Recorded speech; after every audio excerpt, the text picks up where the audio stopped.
আমাদের আশেপাশে কিছু মেয়ে আছে, তারা বলে যে আমি রান্নার রও পারি না। তাদেরকে আমি মনে করি যে তারা একটা আলট্রা মডার্ন ব্যক্তি। মানে রান্নার রও পারি না, এটা কি স্মার্টনেস দেখায় নাকি মূর্খতামি দেখায় আমি বুঝি না। রান্নার রও পারি না এটা বলবি কেন? তুই মেয়ে মানুষ, অবশ্যই তোকে রান্না করতে হবে। রান্নার র পারবি না তাহলে কি খাবি? হ্যাঁ, তাহলে কি পানি সিদ্ধ খাবা?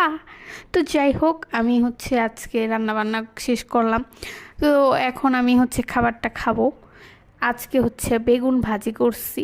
তো ফার্স্টে আমি বেগুন ভাজি দিয়ে ভাত খেয়ে নিচ্ছি। আমার কাছে মনে হয় বেগুন ভাজিটা এটা মানে একটা এত মজার একটা খাবার যে আমি বলার ভাষা পাই না। অনেক বেগুন আছে যে সেগুলো ভাজলে ভাল লাগে না, কিন্তু আজকের বেগুনটা অনেক মজা ছিল। এই বেগুনটা একদম তরতাজা ছিল, আর কোনো রকম কীটনাশক ছাড়া ছিল, এই জন্য মনে হয় যে খেতে একটু বেশি ভালো লাগছে। বেগুন ভাজি দিয়ে আমি ভাতটা মাখিয়ে সুন্দর করে খেয়ে নিচ্ছি। ভাত যদি বেগুন ভাজি দিয়ে মাখিয়ে নেওয়া যায় তাহলে কিন্তু বেশি মজা লাগে। তারপরে আমি খেয়ে নিচ্ছি পাতাকপি ভাজি করছিলাম চিংড়ি মাছ দিয়ে। ওই যে সাদা সাদা ছোট ছোট চিংড়ি মাছ আছে, ওইগুলো এগুলো কি কি চিংড়ি মাছ বলে আমি জানি না। তো এই চিংড়ি মাছ দিয়ে পাতাকপি ভাজি করলে বেশ ভালোই লাগে। আপনারা ট্রাই করে দেখতে পারেন পাতাকপি চিংড়ি মাছ দিয়ে ভাজি করতে।